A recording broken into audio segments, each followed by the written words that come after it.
Hai guys, hari ni Kak Ana nak membebel pasal pengajaran penting dari kes Babe Baikuni ni. Jangan pandang ringan guys, keselamatan kanak-kanak guys. Kanak-kanak perlukan pengawasan, perlindungan dan sokongan sosial walaupun mereka bukan ahli keluarga kita. Yang kedua, kejahatan boleh datang daripada orang yang nampak biasa. Macam pakcik ni, muka dia nampak biasa tapi dia sebenarnya luar biasa. Jangan menilai seseorang hanya melalui rupa atau status guys. Nombor 3, kepentingan peka terhadap tanda-tanda pelik.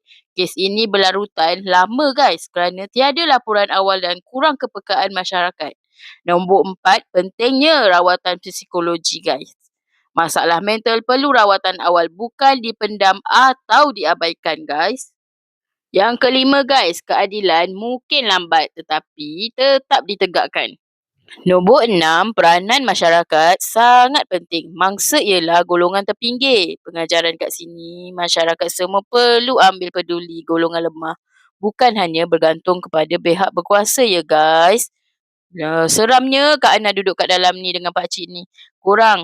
Kalau korang belum dengar cerita full untuk pakcik ni, korang dengarlah dekat full video ya guys. Guys, jangan lupa subscribe, like dan share video ni banyak-banyak. Bye guys.